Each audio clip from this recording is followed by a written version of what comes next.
Good afternoon. As it is 1 p.m., I will call the City Council workshop of June 9th, 2026 to order. Reminder that this is both a physical and a virtual meeting. The meeting may be viewed on YouTube and on Facebook following the meeting. Public comment is not normally taken at workshop meetings, although the council may allow or request public participation on action items. We have one action item on our workshop agenda today. Welcome to all in attendance. We're going to start this meeting by the reading of a proclamation. I was reminded at our last meeting by Mayor Pro Tem Heisen that we had not created and put forth a proclamation in celebration of Pride Month.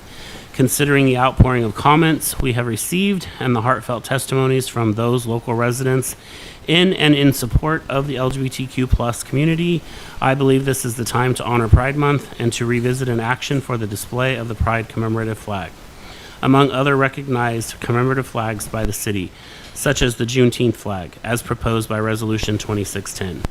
And now, Mayor Pro Tem will read the proclamation.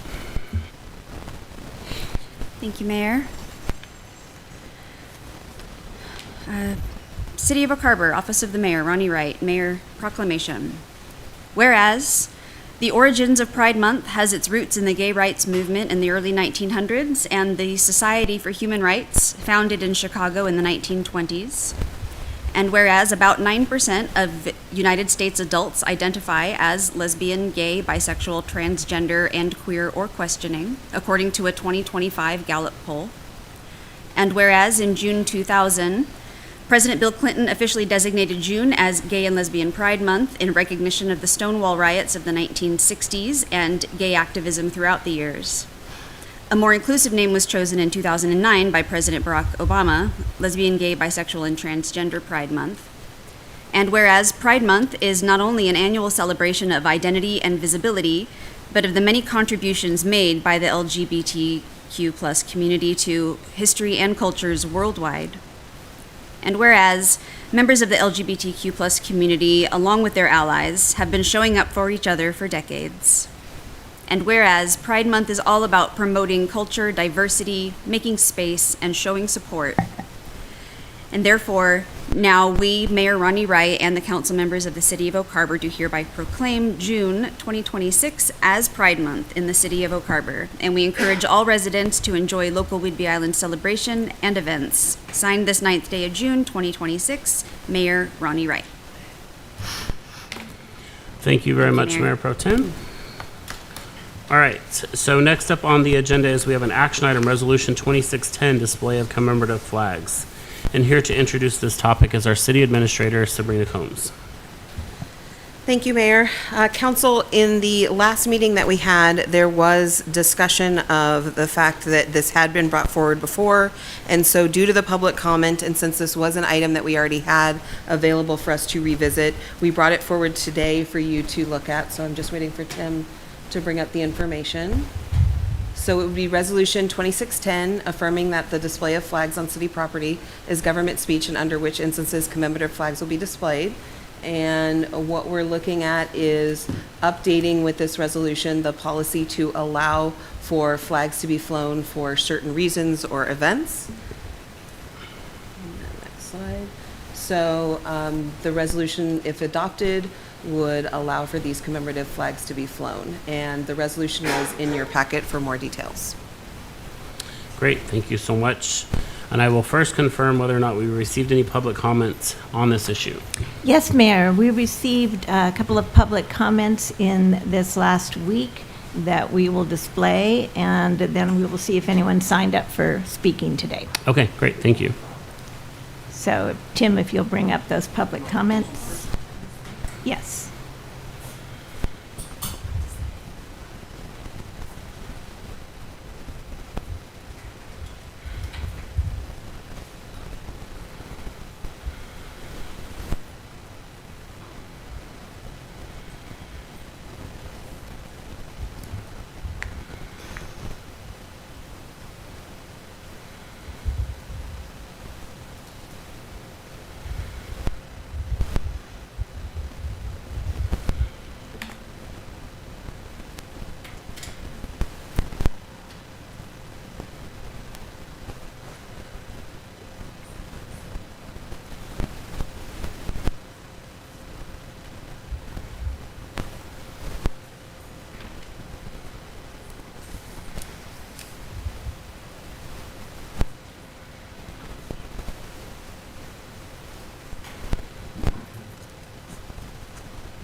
Mayor, that concludes the comments that we received in advance. I see a few people are still signing in to speak. Okay, great. We'll go ahead and wait another minute or so for those to sign in, and then we'll take that list and begin receiving those public comments.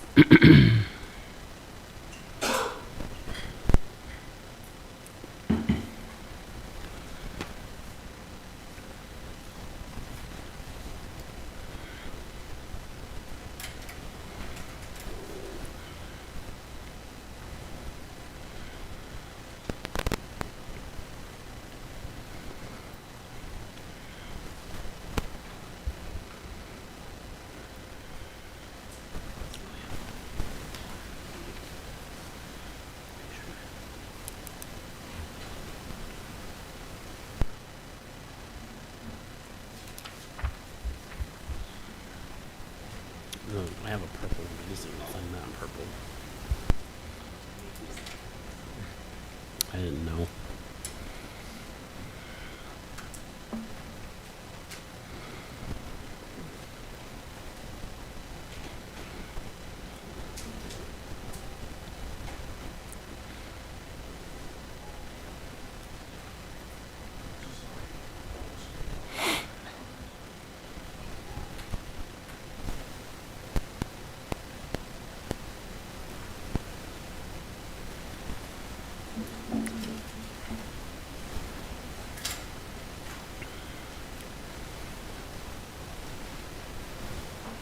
Thanks, Deputy Chief Barton. Thank you. Mayor, the first person who signed in to speak today is Tim, I hope I'm saying your name correctly, Tim Haslow? Okay. All right, Tim, if you could please step forward to the podium, state your name and your address, and limit your public comment to 3 minutes, please. Right back there. Tim Hazelow, 730 Soundview Lane, Oak Harbor, Washington. First of all, I'm not here to speak for or against any type of organization, ethnic group, religious group, sexual group. None of that stuff matters in this argument that we're having here today, in this debate that we're having today. What I'm here to talk about is flying of non-governmental flags and banners on city property. This issue was addressed previously in previous sessions, and I respectfully request, why are we revisiting this matter here today? This decision has already been made previously, so why are we revisiting it? Is it because we have a couple of ideological people in our elected officials that take on a crusade and want to push this? That's a good question. Let me ask you another question. Is Oak Harbor an inclusive place for all to live? It's a logical question, is it not? I think it is. After speaking and knowing most of the council, after being around this country and this community for years and years and doing the things I've done, I've met a lot of people. I would suggest, yes, it is. In general, we treat each other with respect in Oak Harbor, and Island County for that matter. We could ask the police. They would probably agree. We can ask my friends on the council. They would probably agree. So if we're already inclusive in Oak Harbor, why do we need to break long-standing traditions by displaying special interest flags to prove it? Flying any ideological flag on a government property inherently favors that ideology by that government. That is not true inclusivity. It excludes those who don't agree with it, whatever it may be. That particular message becomes a government message. So we become, as a government, divisive and exclusive rather than inclusive to all. I bet there would be heck of an uprising here in Oak Harbor if somebody came in here and said, I want to fly the Christian flag on the flagpole. I don't know for sure because I would never suggest that. The cleanest, fairest policy here is to fly only the flag of the United States of America, the flag of the state of Washington, and the flag of the city of Oak Harbor. This unites all of us under shared citizenship without any bias and excluding offending anybody. A very simple an honest and easy way to fix this problem and have no animosity on either side. By definition, any secular or ideological flag represents one group's belief.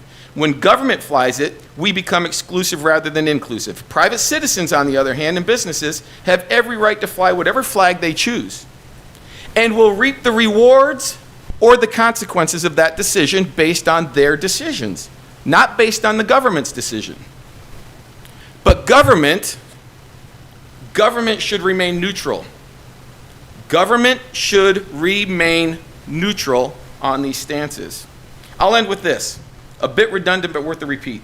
Secular, or as we like to call it now, special interests. Mr. Haslow, I'm sorry, that is your 3 minutes. Thank you.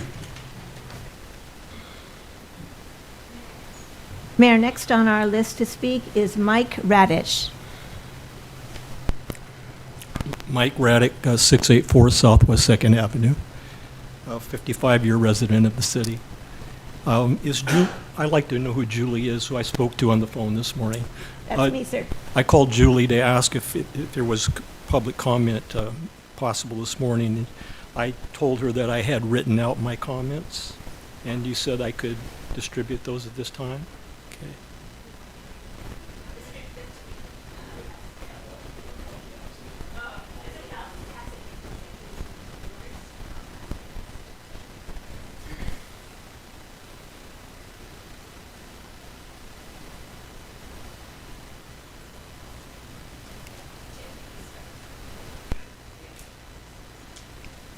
Has my time begun? Okay. I only have 100 words. I want to read it as well as allow you to read it, because I want some of the inflection of my voice perhaps to say something that the words themselves don't say. I've come to voice my support for the policy now in effect, which was enacted by this council 11 months ago, a non-discriminating policy which continues to identify our city as a community which stands for liberty and justice for all. All means all. Oak Harbor must continue to be a city that is home to all without preference to whatever any individual or faction may wish to advance as their particular cause. Today, as in the past, let the stars and stripes be the banner which unites us under these two common details: liberty and justice for all. And I would also, I think I have a little more time, I'd like to just make a comment regarding the resolution wording in particular. There's a few things in here that are, I think, disturbing to me. One is the whereases. On the fourth whereas,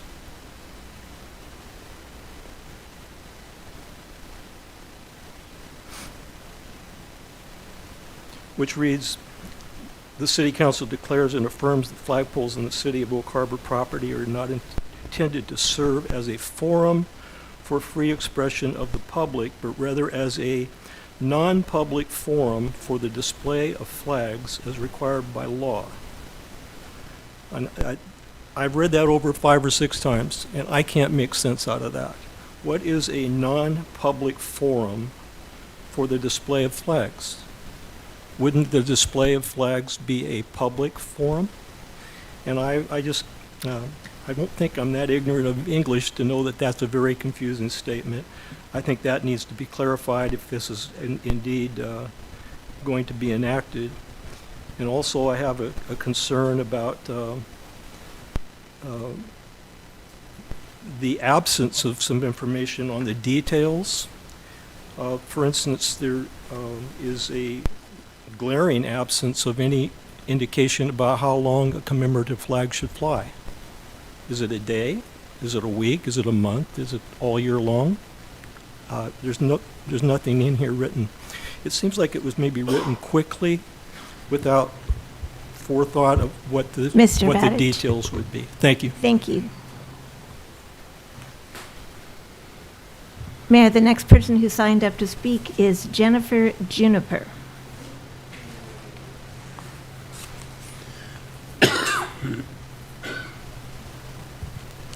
Hello, my name is Jennifer Juniper. I'm a Oak Harbor resident. I live at 1085 Southeast Regatta Drive.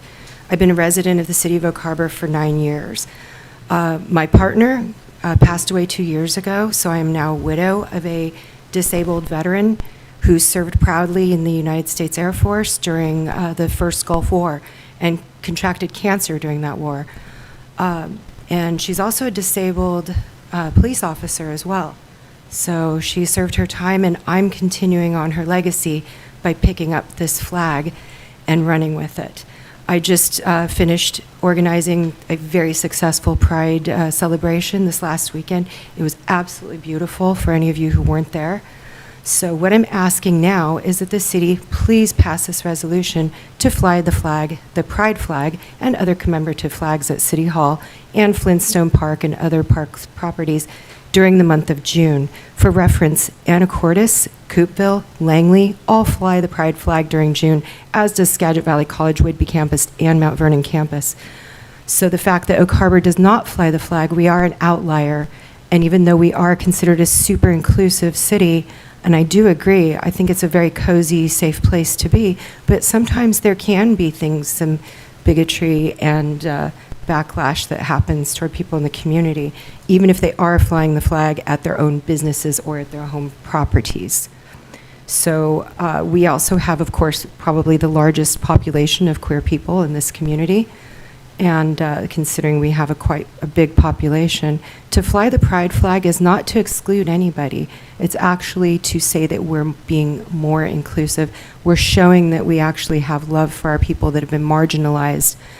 And it's not to say that we're also not going to, of course, fly the Juneteenth flag and maybe a POW MIA flag as well.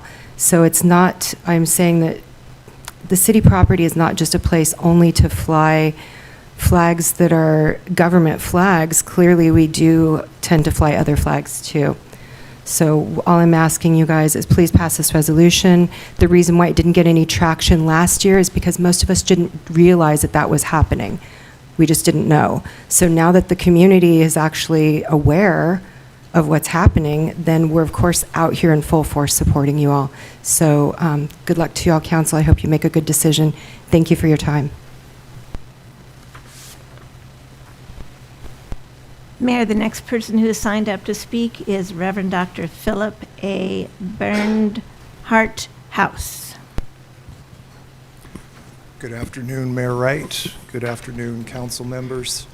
It was said at a previous meeting, my name is Reverend Dr. Philip A. Bernhardt House. I live at 101 Southeast Ely Street here in Oak Harbor. I was born here. I've lived the majority of my life here. The majority of my career has also been here.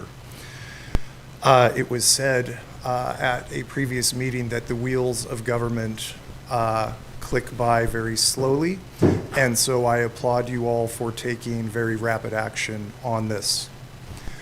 There is much that could be said, but I will speak from my own experience. Having grown up here, graduated high school here, all of the times when I was a kid and didn't even know myself entirely yet that I was called a little faggot, that I was called any number of other slurs, has made this particular moment quite a moment that we have come this far in this relatively small period of time. As much as this city is inclusive, as much as the general population's experience of this city is quite good, it is not good for everyone. It has not always been good for everyone, and we cannot guarantee that it always will be good for everyone. I've continued to face both overt and covert discrimination in workplace contexts in this city, not only for gender and sexuality reasons, for reasons of disability, for reasons of religion, for many other reasons. This is a good step for saying that we recognize that there are people out there who are not experiencing the equality and liberty and justice for all that the flag of the United States represents. And there are many in that category, many other demographics of people. If it is not your experience that that kind of discrimination is part of your daily existence, then you may not understand that that's the case. And so I invite anyone who that is not your experience to, first of all, thank whatever deity you believe in that that's not your experience. And second of all, extend compassion and a hand of friendship to those that do not have that experience. Thank you very much for your time.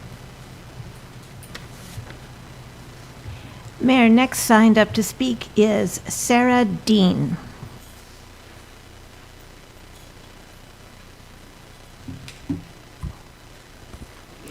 Good afternoon, Mayor Wright and council members. My name is Sarah Dean at 258 Southwest Judson Drive, and I am new to Oak Harbor as of February of this year.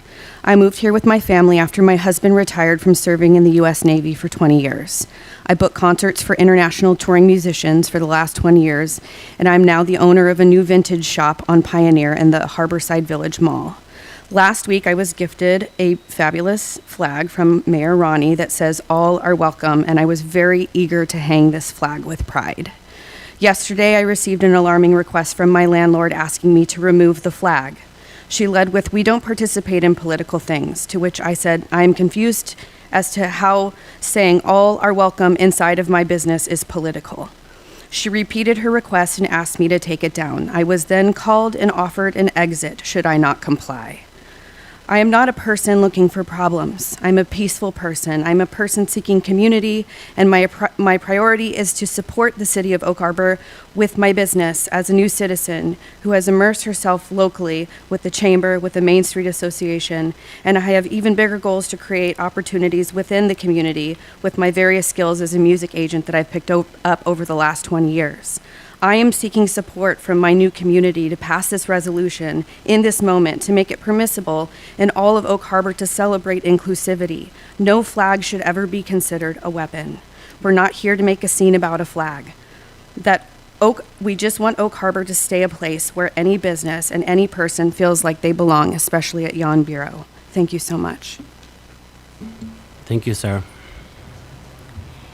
Mayor, next to speak is Maria Gallegos.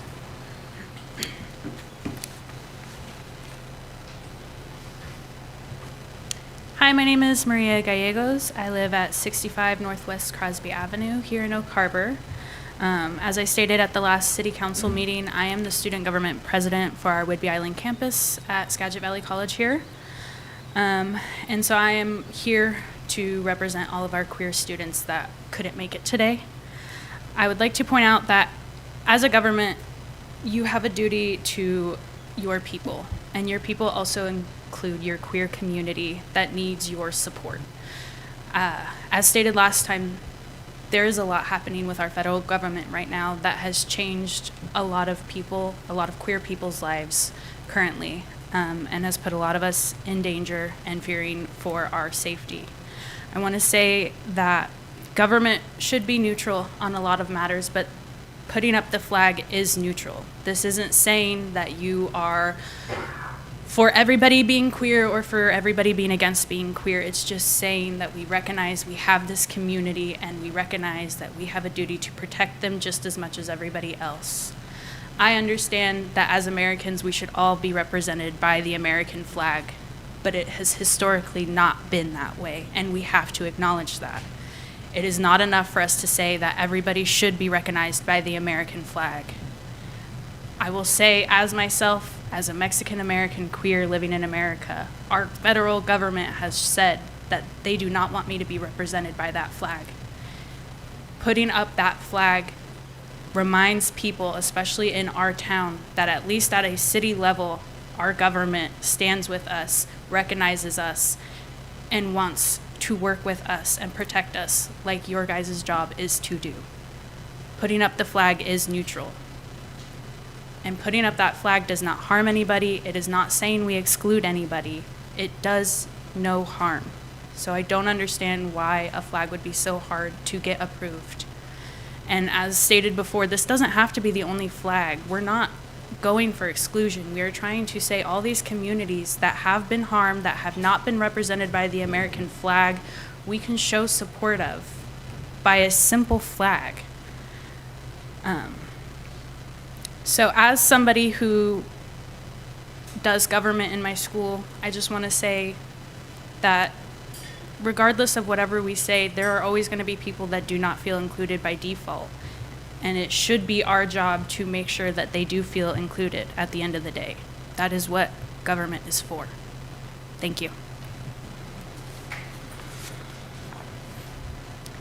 Mayor, next on our list that signed up is Alexis Honey.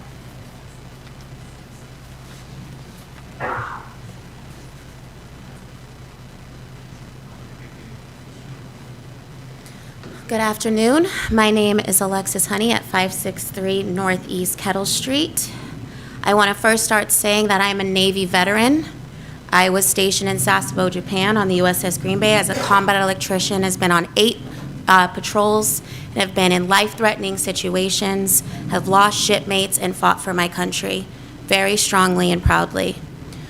With that being said, I was asked to come here to support.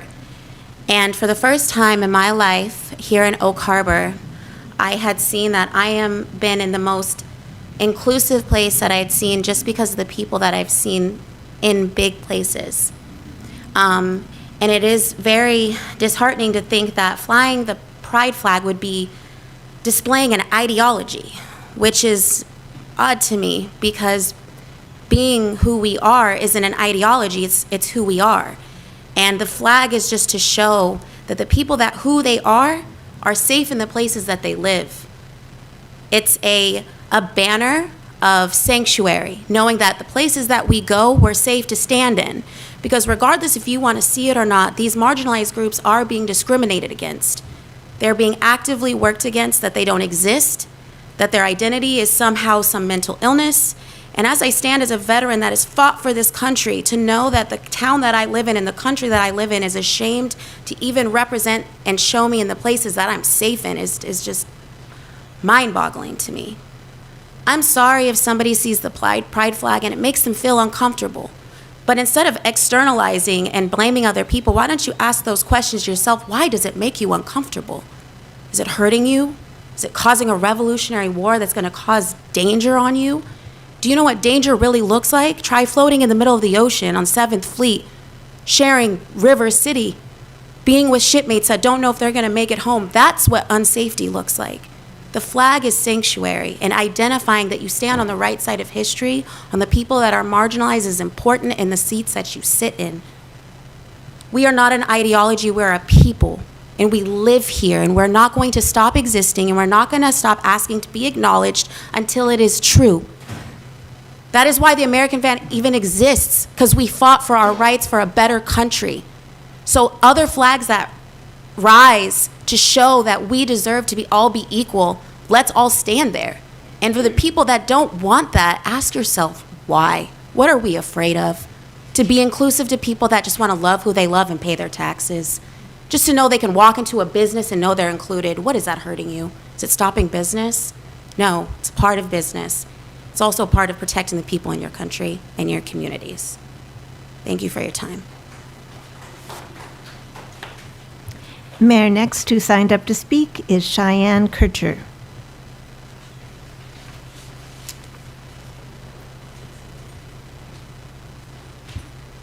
Good afternoon, Mayor and City Council. My name is Cheyenne Kircher. I live at 1624 Northeast 1st Avenue. Langley, Coupeville, LaConner, Anacortes. Sorry. Langley, Coupeville, LaConner, Anacortes, Port Townsend. All local places where I can go, where I feel safe, seen, and welcome. All places that have art, fun shops, good restaurants, and the ever-elusive tourist. All places that are visibly queer inclusive. Oak Harbor, I feel invisible unwelcome and at times unsafe. The city fully supporting the flying of the pride flag and other commemorative flags might be one tiny step towards us becoming the inclusive destination location that we all so desperately deserve to be. Thank you for your time. Mayor, the last person on our list that signed up in advance to speak is Cheryl Johnston.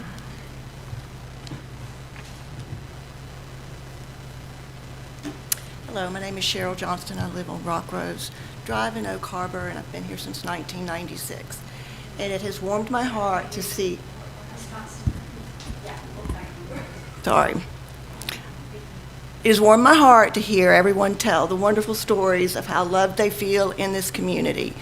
And I do feel like that is representative of our community.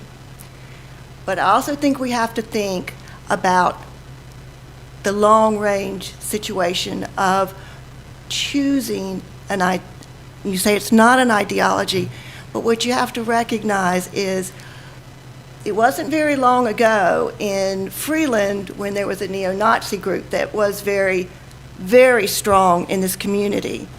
And it was taken care of, but there are odd ideologies out there that are dangerous.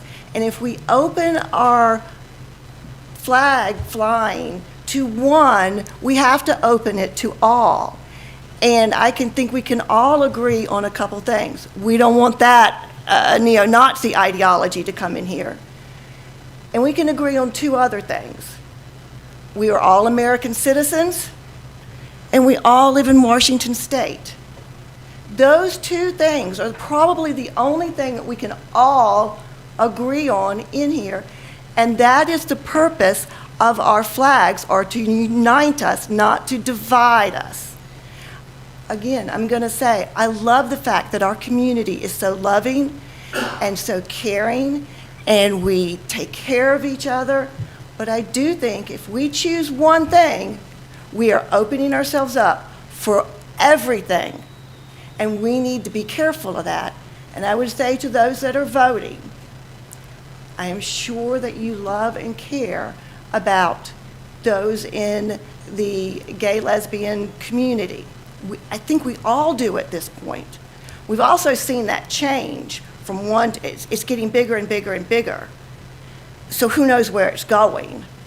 And then, shoot, I lost my point. But I just want to say, as you are trying to make this decision that was made 11 months ago, as you're trying to revisit the decision and make this decision, think long range, because sometimes it is better to choose the hard way than the wrong way, long term, with all the implications. And so I would say, let's keep ourselves united under the United States flag and the Washington flag, the two flags that we can all agree on. Thank you. Mayor, that concludes those that had signed up in advance to speak. Great, thanks, Julie. Is there anybody else that is with us this afternoon that would like to step forward and make public comment? Okay, step forward, state your name, address, and limit your comment to 3 minutes.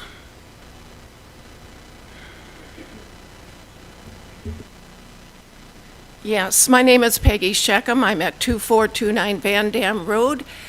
I agree with the previous speaker that I think this would be opening a problem to put up the pride flag.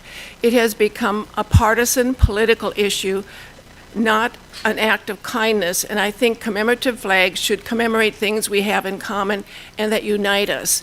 The other problem I have is under the banner of pride, we also have a lot of other groups, man-boy love association, polygamy, pedophilia, the LGBTQ, I can't even remember all the letters. Is that really what we want to represent rather than just recognizing gay and lesbians? All right, is there anybody else that would like to step forward and make public? Yes, sir, please step forward, state your name and address, and limit your comment to 3 minutes. Yes, hello, my name is Christopher Dean. I live at 258 Southwest Judson Drive. I would just like to share all the same sentiments as previously mentioned by my wife, Sarah, who's sitting over there. We own the vintage store downtown. I just wanted to say that I resent the idea that the pride flag can be compared to the Nazi flag in this town and in this city council meeting. That is not what it is about. It is a symbol of love, and it is a symbol of community. It is not a symbol of Nazis. And it is not a symbol of Man-Boy Love Association or wherever the heck that is.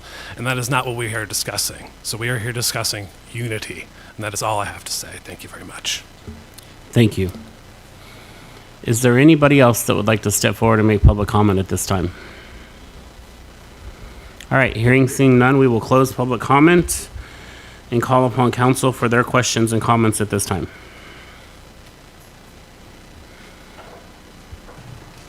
I'll start. Councilmember Peterson. Thank you. Whoa. I have rarely seen more outpouring of people and their opinions in this chamber, and it's wonderful to see that you all are engaged. One of the things that I have come to understand is that this holds a lot of emotion on both sides of the opinion. I hold no animus for the people of the LGBTQ plus community, and in fact have several family members, close friends, and a lot of people I know who identify as part of it. They are my family. I love them. Making decisions that affect a municipality, however, should not be made with emotion, but rather with facts, research, and information, looking for the best interest of all of the people. A municipal flagpole, such as the one that is flown in front of a government building, a city hall, that sort of thing, in my research, is reserved for government speech.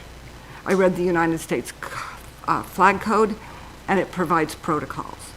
Washington state law actually requires the display of the United States, Washington State, and the POW MIA flag on certain days at government buildings. That is the protocol. There are also protocols for the display of commemorative flags. I found a list of the specifically classified commemorative flags. The Juneteenth flag is one of those flags. The Pride flag, however, is not. My concern is that if we make a decision to turn our government speech flagpole into a private speech flagpole, then we will be required to fly flags or consider flags of anyone who asks. That is not a position I want to see this body faced with. Our job is to find money to fill potholes and keep our infrastructure in good repair. I appreciate the staff bringing this forward to discussion. I do not believe that we were comparing the Nazi flag to the Pride flag. I believe the reference was that once we open it up to public speech, we must open it up to all public speech. There has been before the United States Supreme Court a case where that happened in Boston and they lost the lawsuit. I don't want to cause us to have to fight a fight in the courts over this. I think there are ways to solve it. Using our government flagpole to do that is not. I would like to see a procedure brought to us from staff where we set forth very clear policies on what we will and will not do. I do not want to rush into this. I appreciate all of the passion and everything everybody has brought to this body. It is very, very well taken by me, but I do need to let you know I will be voting no for this. Okay, next. Councilmember Romero. Thank you, Mayor, and thank you, Councilmember Peterson. There was a study that showed that Oak Harbor, among small communities, is ranked among the most diverse that there are in the state of Washington. And And I'm mindful of the fact that there's all kinds of types of injustices and troubles that people experience, not related necessarily at all to identity politics. But the practical fact of the matter is, a municipality represents all of the citizens who live here. And by opening a door to what amounts to a governmental endorsement of a position, and though those who hold the position may not view it as an ideology, it has ideological overtones and after effects. So we could use any number of extremes of people or groups that would want to take advantage of putting a particular commemorative flag on the municipal flagpole. And I'm confident that there would be no end to it, because there will be one after the other, after the other, after the other coming to this council requesting what amounts to special recognition. So I'm not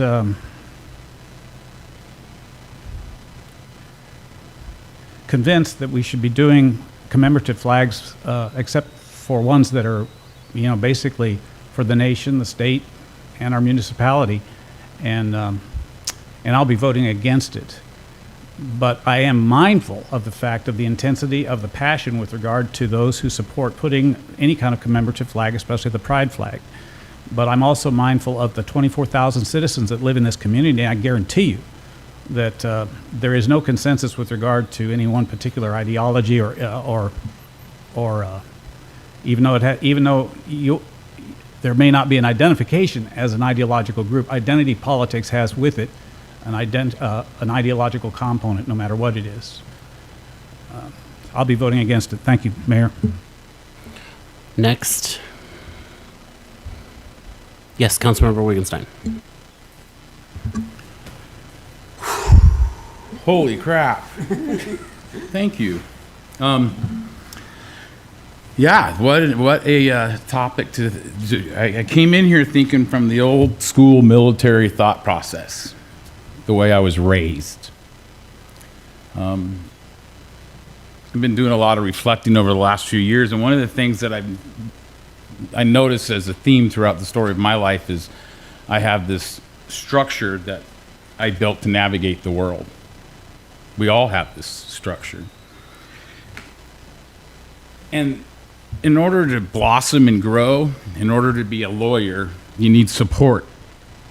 In order to be a doctor, you need support. Whether that support comes from blood or from your queer friends, it doesn't matter, right?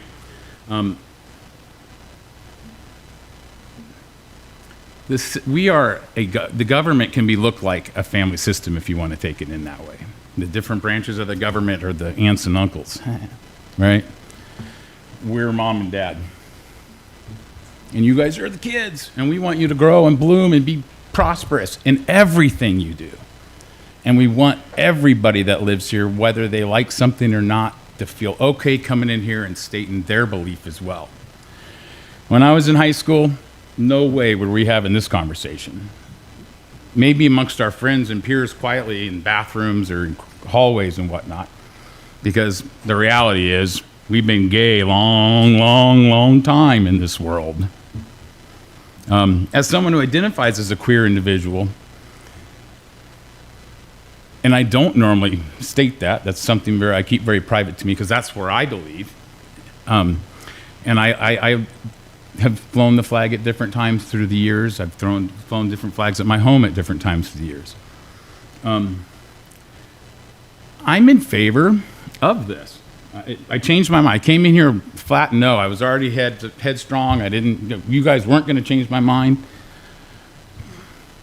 But you said something. You reframed it in a way that made sense. Yeah. The old system doesn't work. We watched that happen for 250 years. Are the roots of it good? Probably. You bet. The basis of it. And how does it change? How does it become better? Do we wait for the people we've elected to decide for us what we want? No. Us included. You're here telling us what you want. You didn't just elect us and let us decide for you. Overwhelming support for this. And to be the only city out of a bunch of cities feels like an odd duck out, even if we are one of the most diverse. So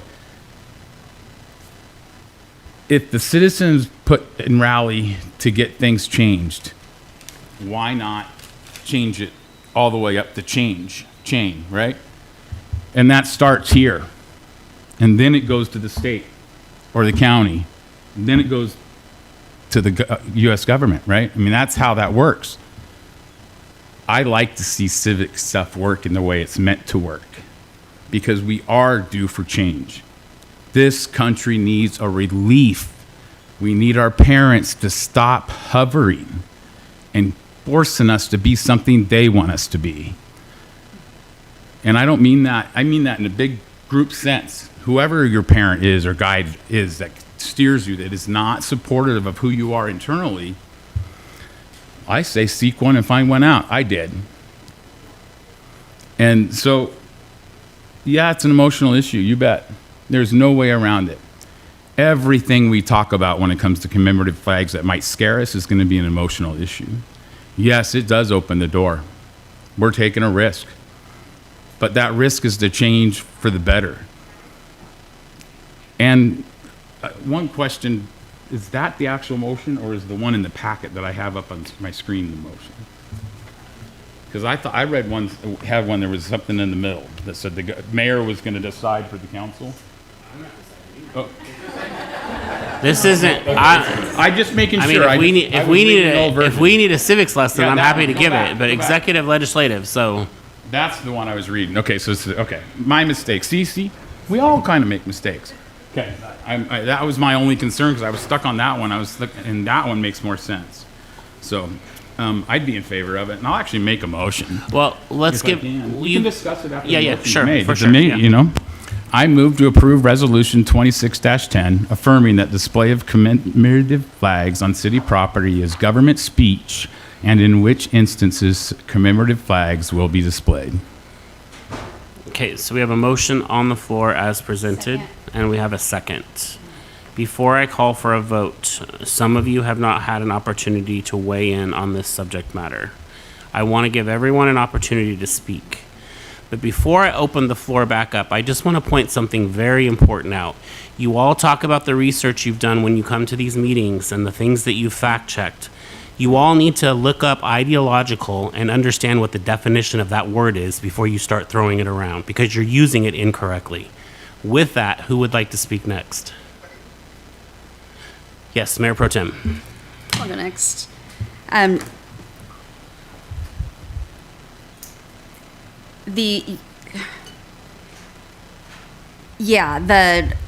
Something that kind of befuddled me as well is hearing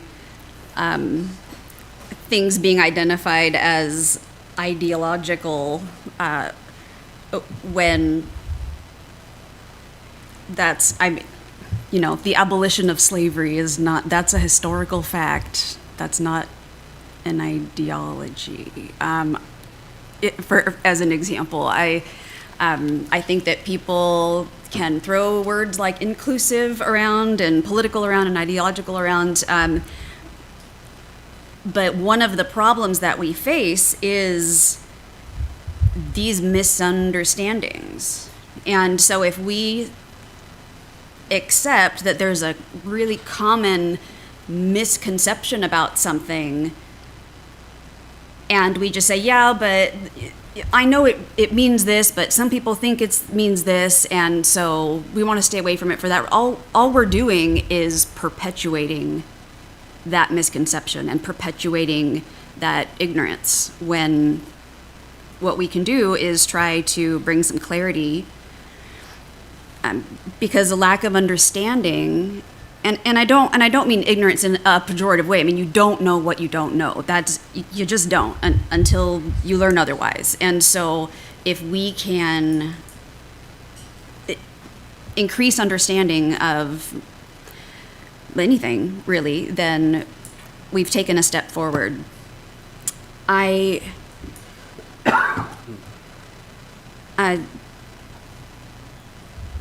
was thinking about the comments that we received at the last meeting, and the word that kept coming up over and over again, and it did again today, was safe and safety.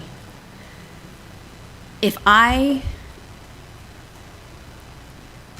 say, Chris, you are safe here, Barbara's immediate reaction isn't going to be, well, that means I'm not safe. Like, no, nobody said Barbara wasn't safe. I just expressed to Chris that he was safe. And so when someone puts out a symbol of inclusivity, meaning all, everyone, and someone's initial reaction, if they can't relate or don't understand or don't identify or whatever, immediately takes exception to that, like, me telling someone they're safe is not me telling anyone else that they're not. And so it's fascinating to me that that's what some people choose to hear, because that's not the message. And if I'm out and about in the world as a queer identifying person, if I'm out and about in the world, if I'm exploring a new city and I see a business with a "You are welcome here" flag, I'm absolutely going to that store first. Absolutely. And I'm still trying to wrap my mind around the concept that I exist in a world where the statement, "all are welcome here," is somehow political or ideological or divisive or unwelcome. It's literally the opposite of what that means. But again, that's the kind of ignorance that we have to try to fight against. So me personally, I mean, yeah, it's not rocket science to figure out how I would personally feel about this issue. But I am trying to keep in mind, as Councilmember Peterson said, what is our role as council? Where do we get bogged down? Where do we end up in the weeds? What things are worth taking the time to consider and making a statement about, and what things are just simply not in our purview? We have to make those judgment calls every day. We make calls every day about what gets a proclamation and what doesn't, what kinds of events the city's going to support and what kind they don't. So to automatically say, well, then everybody's going to ask and we're just going to have to approve them all. It's like, well, that's not true, because those are decisions that we and the mayor makes every single day. We can function with some discernment, and people can have their thoughts about that. That's fine. That's fine. But whoever happens to be sitting in that role, exercising that discernment at that time, then that's their responsibility to bear. I am wondering if this might be, I don't know, I don't want to say like a non-issue, because the flagpole, sorry, the flag specifically, the one big flagpole outside with the U.S. flag on it. We seem fixated on that. And I walked into City Hall, and there's 2 brackets on either side of the double doors as you walk into City Hall. I mean, can a commemorative flag go there? I looked at the ordinance, and I'm not sure if we're talking about the Capitol flagpole or if we're talking about city property, period. Is there anything stopping us from hanging a pride flag in the vestibule there by the front door, or in one of the, like I said, there's 2 flag brackets on either side of the front entrance doors as you come into City Hall. There's a number of ways that the city can show its support without necessarily making a change to the actual code and the ordinance. And so when I say non-issue, I'm just thinking, we don't necessarily need to fixate on that one place and that one form of expression.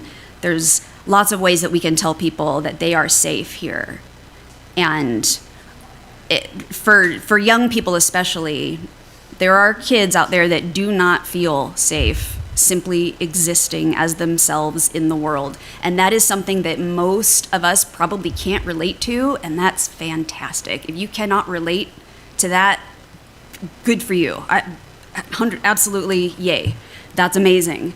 But there are people that don't feel safe out in the world. And so if some new family is arriving in town and they're driving down the road and some young person sees a pride flag in front of City Hall and the only thing that that conveys to them is you are safe here,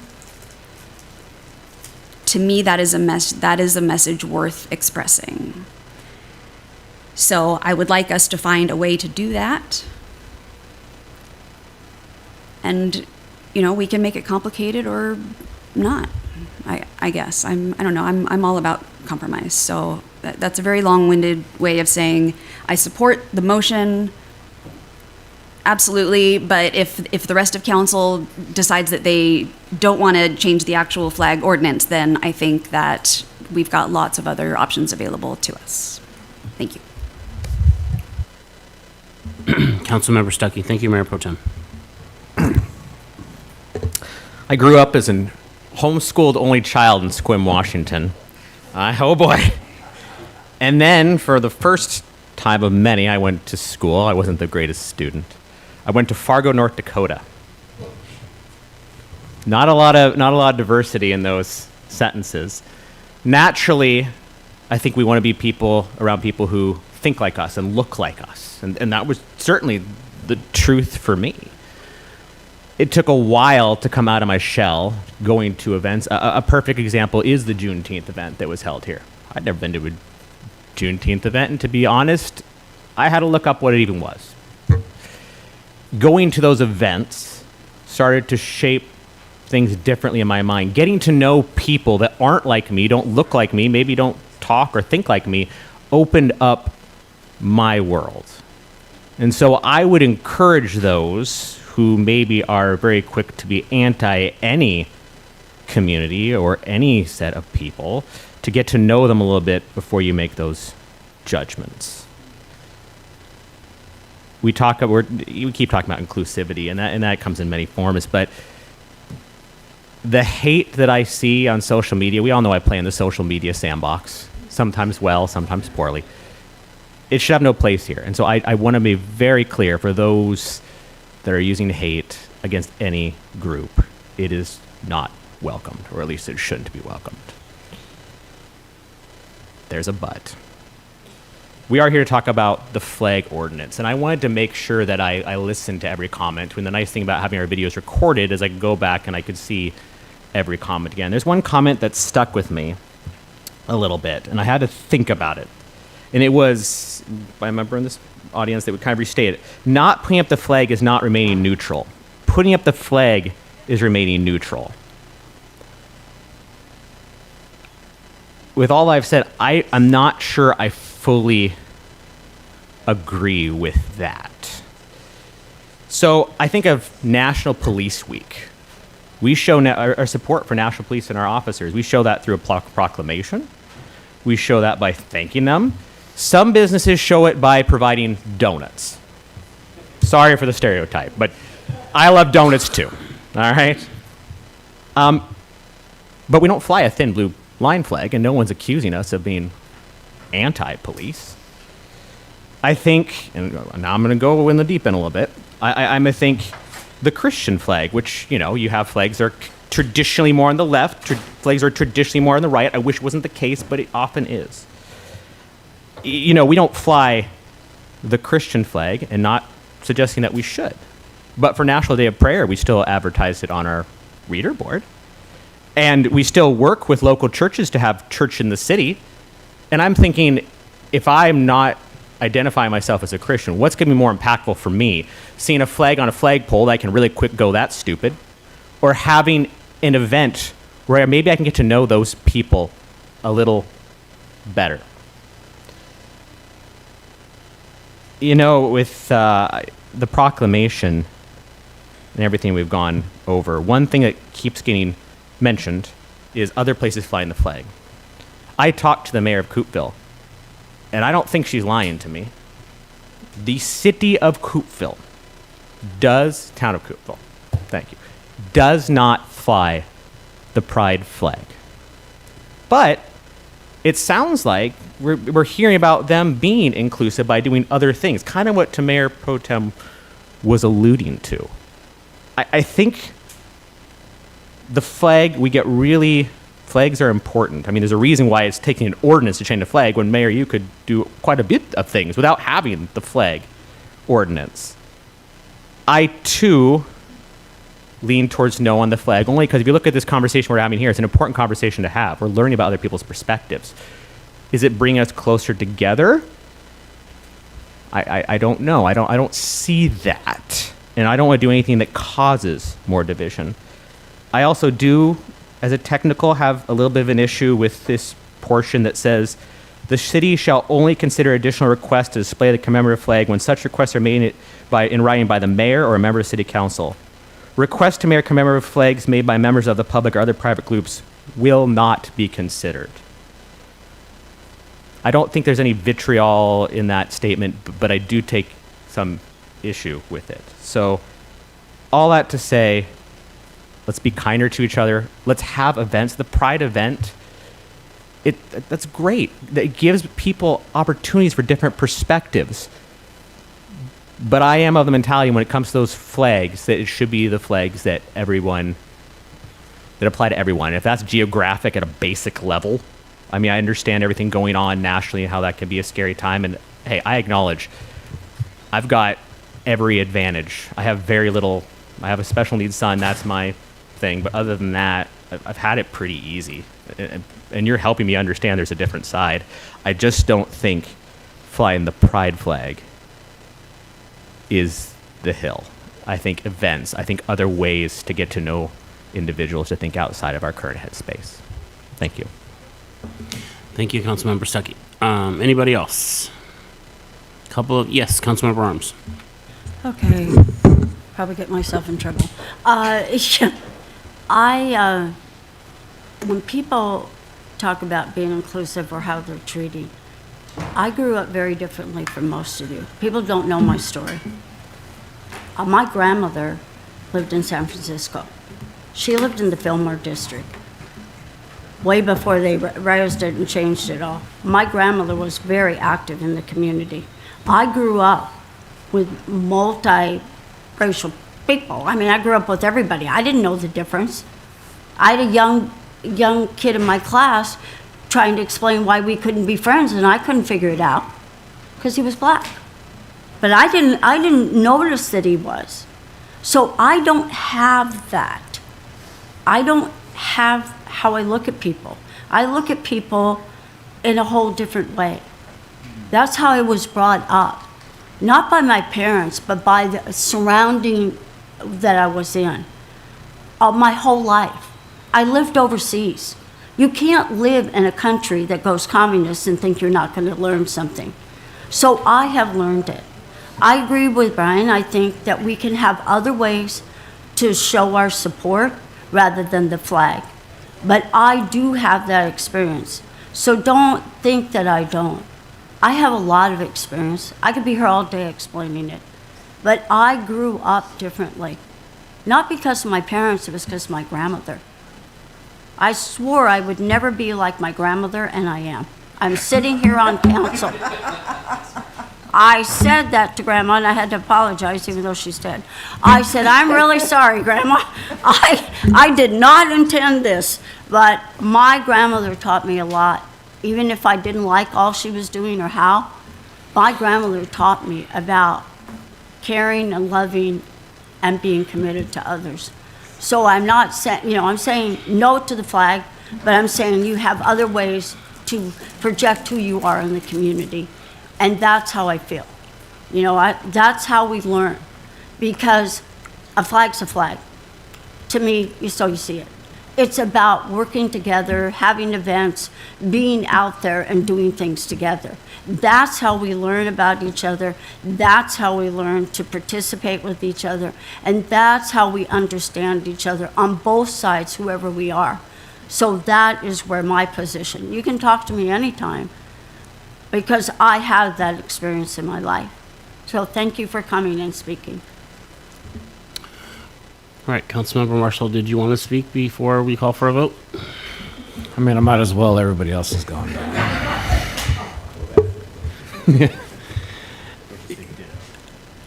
Oh, come on. All right.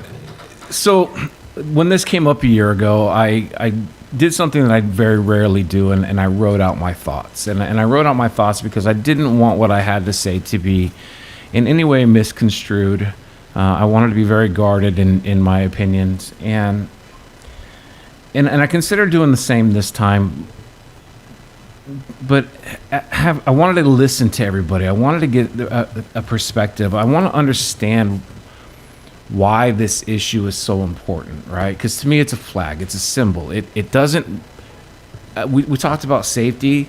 The flag itself inherently is not going to make you safer. It's a symbol, right? Admittedly, I have not lived your shared experiences. I've not walked in your shoes. I don't know what you've seen, what you felt, how you've been treated. I totally understand that. And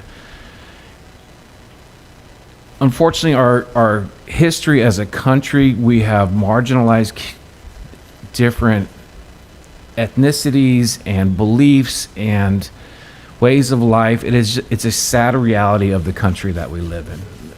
And as much as I would love to be able to support everybody and make them feel safe, I mean, this is my home. This is where I've lived since 1980, and I love this community and want people to feel safe, and I want this to be an inclusive environment. I want people that come here to feel like this is home for them and that they're safe to be here. Personally, I don't care about flags. I mean, it's like I said, it's a symbol. But we have a responsibility up here as council to represent our entire community. And if we fly one flag, right, yes, we are supporting that community. And as awesome as that is, and as much as I would like to support that, then we've created a precedence where we now have to debate the merits of everybody that comes forward with a flag. And I understand, sir, you can disagree, but that's the reality of the situation. We're up here. You have asked this question for us to debate this because this is what's important to you. But there are other organizations, there are other people that could, and I'm not going to say it could. You know, I am, a Christian, and I would love to see the Christian flag. That's not appropriate for me to bring forward and say, this is what we should be flying here. And so it's a responsibility to everybody. And the word inclusive has been thrown around, and while I understand this would feel inclusive to some, it is not inclusive to all. And inclusivity is just that, right? It's everybody. And we've kind of talked about... Sorry?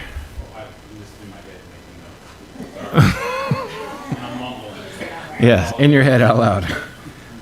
And so, for that reason, I loved what Councilmember Stuckey had to say.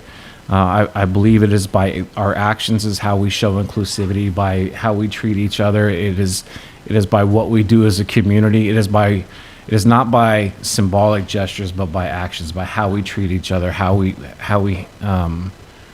welcome everybody, and I understand it. It's not going to make everybody happy. I get that. This is not a position where we make everybody happy typically, but this is the role that we are in, and so I appreciate everybody that spoke, and had what they had to say, and I appreciate you sharing your stories, and I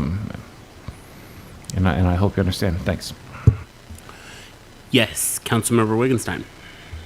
Thank you. I'm not going to respond to Eric's stuff. He and I can chat later. It's all good. There's definitely inclusivity could be. We could sit here for an hour and discuss it and have 14 different avenues and coming in. And guess what? That's inclusive. If you guys can count and do simple math, you already know where this is headed. Don't give up. keep fighting for what you want and keep doing it. I don't know if there's property owners that might let you put a flagpole up as you're coming into town. I don't know. Go talk to them. That's it. Anybody else? All right, so I'm going to call for a vote. But before I do, I just want to thank everyone that took the opportunity to spoke on both sides today. If you don't like something you see up here today, I encourage you to rally your base and vote and change who's sitting at this dais. That's what I would do. So with that being said, all in favor, raise your hand. Okay, we have 2-4. All opposed? 1, 2, 3, 4, 5. So the motion does not pass 5-2. All right, next we're going to call upon council to report on any boards, commissions, or committees on which they serve. Councilmember Merritt. Thank you, Mayor. As the representative from the Council on Island Transit, most recently they produced a draft resolution, or not resolution, a draft policy statement with regard to artificial intelligence and the government policy. And it was very enlightening because in public press they've noted that artificial intelligence, AI, is already being baked into the software that's being used across the country. So the big emphasis on this consideration of this particular draft was the human element, that there would be a human last decider with regard to anything that's created through the AI process with regard to related to island transit. And I paused at the meeting and I thought about white collar crime and security breaches and all the rest of it. So I took a moment, even though it came as something of a surprise to the meeting, I would state, just because you have a human element doing a check on AI results that could formulate into any kind of policy or whatever it may be, does not assure that it's going to be good or right. And so they were taken a little bit aback because the emphasis was on making sure that they had a human element with regard to any final AI decision process. That's all I have, Mayor. All right, anybody else want to report out on their boards or commission?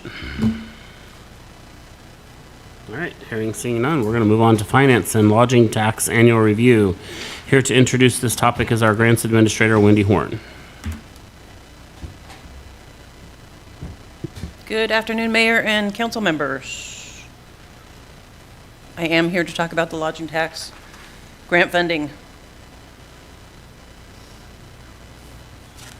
So I'm going to be covering a few topics. First, I'm just going to give you an overview of the lodging tax, the purpose of the advisory committee, some changes that have happened at the state, proposed timeline for the 2027 cycle, and then funding balances and some funding levels that you can discuss. So just as a refresher, the lodging tax is actually made up of two different taxes. The state collects a lodging tax of 6.5%, and then they distribute 2% to counties and cities. The RCW 6728-180 allows for cities to then tax an additional 2% for lodging stays. And in November 1999, the City Council here approved that additional tax. So now we essentially receive 4% of lodging tax funds. Let's see. So the RCW also outlines the allowable uses for these funds. They can be used for tourism marketing, special events designed to attract tourists, operations and capital expenditures of tourism-related city facilities, operations of nonprofit tourism-related facilities, and then LTAC staff support. The same RCW outlines the process for the cities to utilize these funds. Basically, it says that any city or county that has a population of over 5,000 people must establish a lodging tax advisory committee, and it outlines that there has to be the same number of members of that committee who collect the tax, hotels, motels, B&Bs, and the organizations that can receive those funds. So here in Oak Harbor, The municipal code outlines the fact that our committee consists of 7 members, 3 collectors and 3 receivers, and then the chair is appointed by the mayor, and it's one of the council members.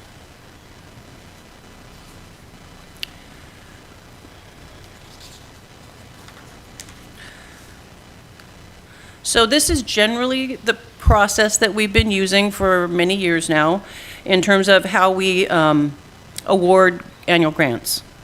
So today you're going to discuss different funding levels, and then I will bring back the recommendation that you would like to see before you for an action item at a future council meeting. And then once you authorize that amount, we will open up the application period and allow organizations to apply for those funds. Following that time frame, we then convene the LTAC, excuse me, to meet and hear presentations by the applicants. They score the applications and they make the funding level recommendations back to you, the City Council. The City Council then can vote to accept all of those recommendations or a part of them. They can send one or all back for the LTAC to reconsider. And then once that happens, if that does happen, it comes back to you 45 days later, and you can make the final decision on funding levels. So I wanted to note one change that you might want to discuss today is that in the last legislative session, the legislature was proposing a change to basically stop the reporting requirement for the LTAC funds. Basically, it didn't make it to the floor for a vote because the session was so short. But that said, the Joint Legislative Audit and Review Committee, which is JLARC, has paused the reporting for 2026. So technically, our grantees this year don't have to fill out that form that has the 8 or 10 questions. And I just mentioned this again because you as a city council might want to consider having some city requirement for reporting.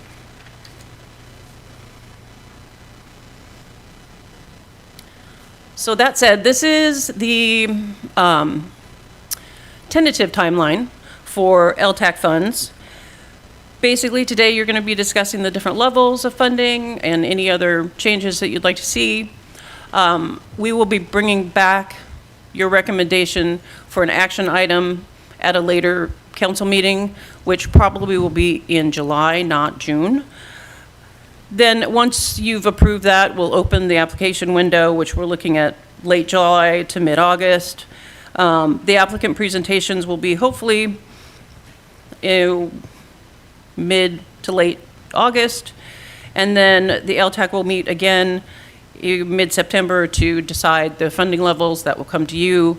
You'll approve or not, and ideally, everything will be wrapped up by mid to late October.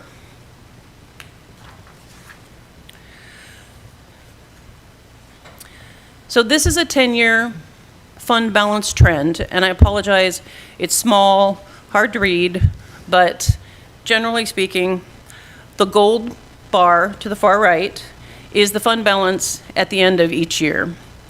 The first bar, which is light blue, which you can't really tell, that is the revenue that has been coming in annually.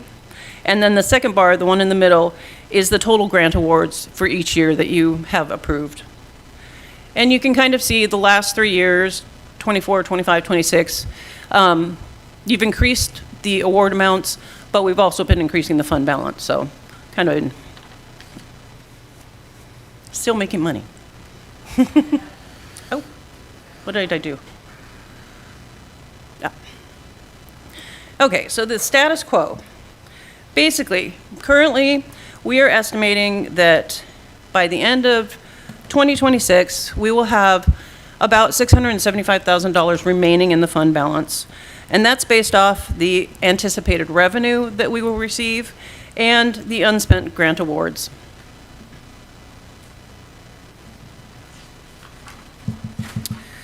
And then for the preliminary 2027 revenue, what we do is we just take last year's revenue and add 2.5% year over year to estimate much we think we might make. We won't know for sure until February 2027 what 2026 is actually going to be, so we can update this later in the year as well. So we take that estimate, and then we account for any of the known commitments. And in 2027, we know that we committed, $55,000 to the Marina Debt Service, and then approximately $45,000 to the would-be Camino Island tourism. So the ending fund balance, if we were not to award any grants in 2027, would be about this $928,000.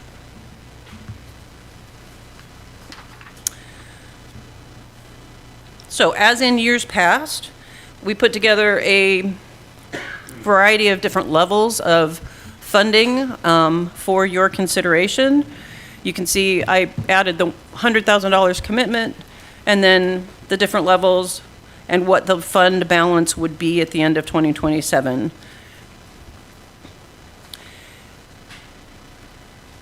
And then just a couple of other considerations as you start discussing this is whether or not you want to see single-year awards or single and multi-year awards, and whether or not you want to consider a report due to the city.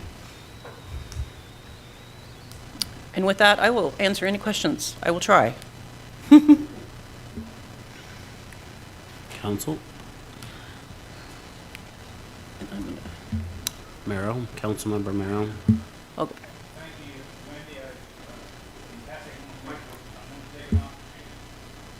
I wanted to take an opportunity to brag on you for the wonderful successes you've had with grants and all of the rest with regard to going forward. And with that being said, the financial statements of the applicants and so forth who put forward, I'm looking forward to a thorough examination of them, though I'm not on that board, so that we can make wise decisions about where the money is going. Thank you. Anybody else? Councilmember Stuckey. Couple of thoughts I'm rattling around. Definitely one of the key components. One of the key components, I think, is that I love it and I hate it, that reporting element.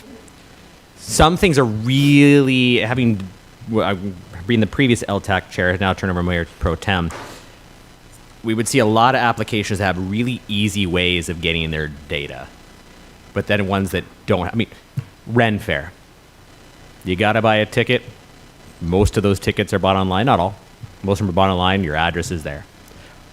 I would argue that's probably the second biggest tourism event we have in Oak Harbor. The first probably is still the music festival, where you just show up and maybe you take a survey. So it's very difficult to report, but I think some reporting is necessary, because otherwise you could just make something up.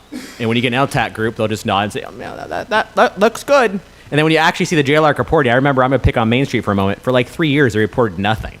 So how do we know that any of the money we gave them mattered for anything? So it could be so hard to quantify. One thing that will help, shameless plug for Weebie Camino Island Tourism, we just had our first new meeting on the new structure. There was talks about the Datafy and getting those out to LTAC committees, not just the people who asked for it or who were in the know, or the people who it supported them are all about it, and the ones that maybe it doesn't support the event they've had, not asking for it. So we're trying to work out a system to get those to municipalities.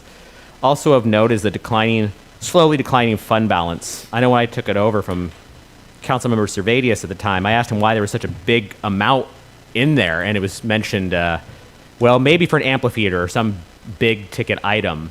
I don't want to steal Mayor Pro Tem's thunder, but she had perhaps an idea which might perhaps be a good use of funds, if she'd like to share.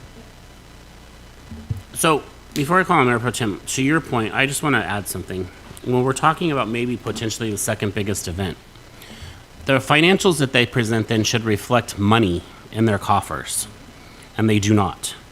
So there needs to be some credibility to the information that they're submitting with their applications, and we need to be vetting that as a committee. because we're giving them tens of thousands of dollars a year, and I'm not seeing where they're doing anything with that. The other entity, which would be the leading entity in the community, they actually turn around and put that money back into the community through scholarships. So, I mean, there's a huge disparity there, and a huge concern of mine. So I know events are fun and we all have our special interests, but that's not what the LTAC is for, I didn't think. So anyway, with that, Mayor Pro Tem. Thank you, Mayor.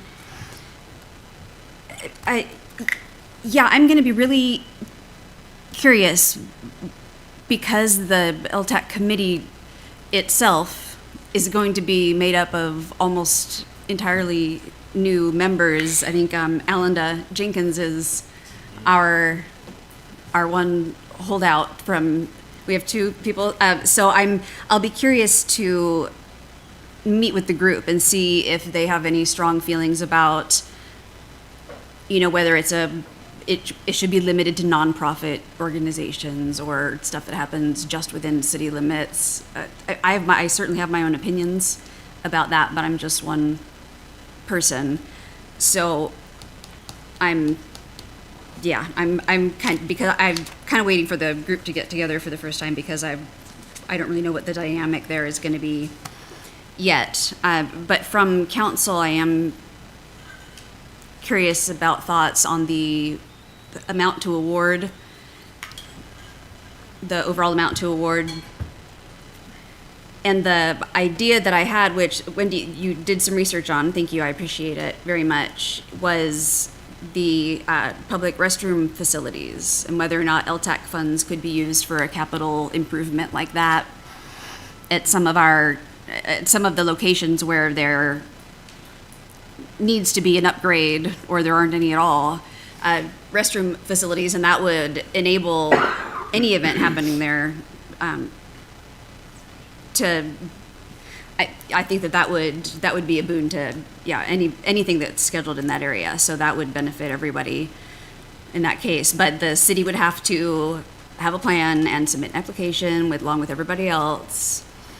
And so depending on how much something like that cost, if the council had already said, well, we're only going to distribute, $400,000 this year. Unfortunately, this is kind of something that we might have to play by ear and or revisit next year. I'm personally, my own personal opinion, I'm loath to release the entire amount because there might be a big project like that we could use those funds for. And so I'm pretty happy with the status quo and what the city has traditionally been doing, this, somewhere between $350,000 and $400,000, keeping several $100,000 back in the fund for a potential big project. And so I guess basically, but I don't want to make any real radical changes until we've had a chance to meet with the committee itself. But I am curious to hear from the rest of council if you have any strong opinions about the reporting. Again, the reporting is, we want some accountability, but it's hard to quantify. So what kinds of things are important for us to know about these events or these organizations? What kind of reporting do we want them to be doing so that we have some accountability and some responsibility in our decision making? So let me know how I can help them help us, or something like that. Thanks. All right. Anybody else? Councilmember Peterson. Thank you, Mayor. I took a look when I was running for office at this LTAC pretty carefully because I'm very interested in it. And I have a question for you, David, based strictly on ignorance. Currently, we have, it looks to me, I don't know, several $100,000 in our account, probably $400,000 or so. Is that sit in an interest-bearing account? Can we put that in a CD? How does that work? So all of our fund balances operate in a pooled investment methodology. and those are used to earn interest investment earnings. So we do have an investment committee, meets 4 times a year. We have a couple council members who are on that investment committee, and we do report out our overall investment earnings periodically throughout the year. So yeah, it is. Yeah. the money Okay, does so it's earn not interest. just sitting there getting a half a no percent somewhere. Okay, thank you, I appreciate that. Councilmember Stuckey, what do we know about how much the Camino Island would be? What's our return on that? Do you know? Because you're on that committee, right? Are you asking monetarily? Well, I mean, if we're gonna give money, we should have some way to quantify how much it gains us for giving that money, right? Or am I wrong?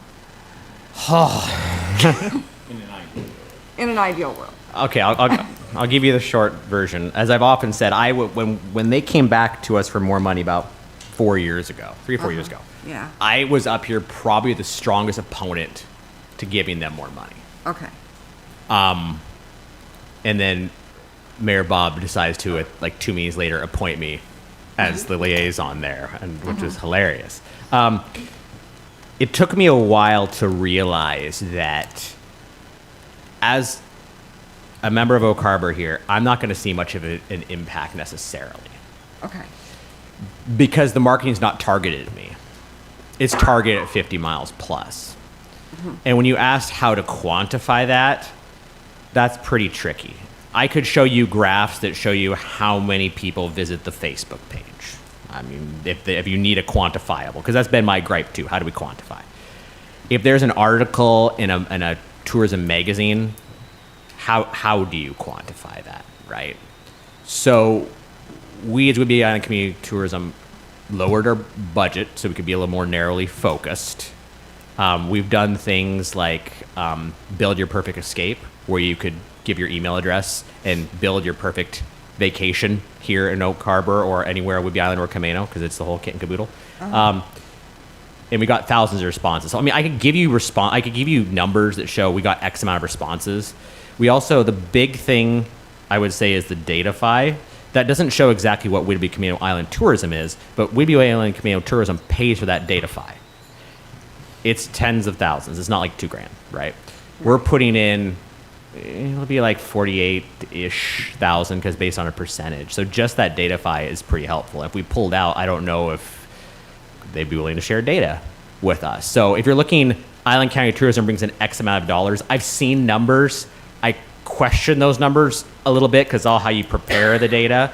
So instead of looking at it that way, I would say look at the tools that they provide. And I think those tools are going to be a lot more apparent going forward under a new structure with a county employee just dedicated to that. I know that's not a direct. I would love to be able to say this brings in this much amount of tourism dollars. I can't. Okay. I guess for me, it was more like if we do have that data file and I built my perfect vacation or whatever you call it, do we ever follow up? Thanks for playing. Did you do it?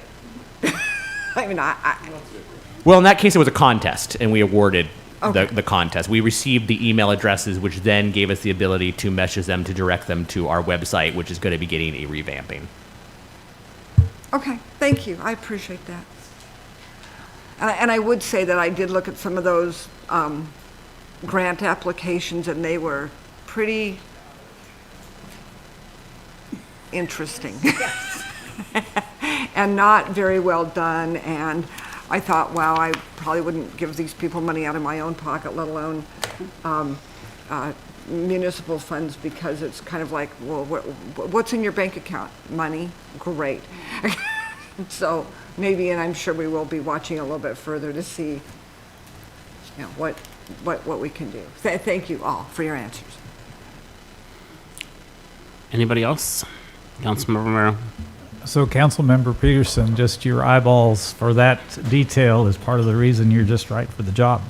And I did want to mention too in passing that I did speak with some of the organizations with regard to an event. I'm not going to say what event or what organization, but I did relay a message. I said, you know, your organization has a strong contributing factor, and in my opinion, is deserving of grant funding, but you've got to do better with your financial reporting.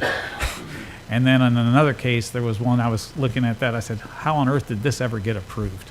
So I'm just stating that, scrutinizing and being discerning about what is really deserving is so critically important to build trust in our community. Thank you, Mayor. Anybody else that hasn't spoke would like to speak? Mayor Pro Tem. Yeah. Curious if the rest of council has any strong feelings about the, whether it matters whether an applicant is a for-profit or a nonprofit entity, and whether or not the event itself takes place inside or outside of city limits. I know that the heads and beds, the filling of hotel rooms is kind of the ultimate metric, which happens inside city limits. So I'm not sure how hung up some of us are on that particular factor. And Wendy, for today, before we can proceed, we need to pick a number for the funding level so that we know Yes, when please. people apply to say Yeah. there is X number of Yes. dollars available. So that is a decision that we need to make today. So I'm, curious about how council feels about the award amount this year. And let me see, as compared to last year. Last year it was $475,000. You $475,000. upped it by $25,000 from $450,000. Yeah, it went up, okay, thank you. Did we not do that in order to give money to the We pick the amount nonprofit? before the applications come in. We can't wait and see what comes in and then decide how much to award. We have to say we're only going to be awarding $475,000, and that is the total pot that the committee has to distribute when the applications come in. So that's guidance that council needs to give the committee. I say just do the 475 like last year and give them a, if you're getting a whole new board or committee and whatnot, not complicating it enough that there's a lot of change in that regard, and just allowing them to absorb with this kind of the same status quo for a little while until it can be adjusted. That's kind of my feeling as well. Councilmember Arms.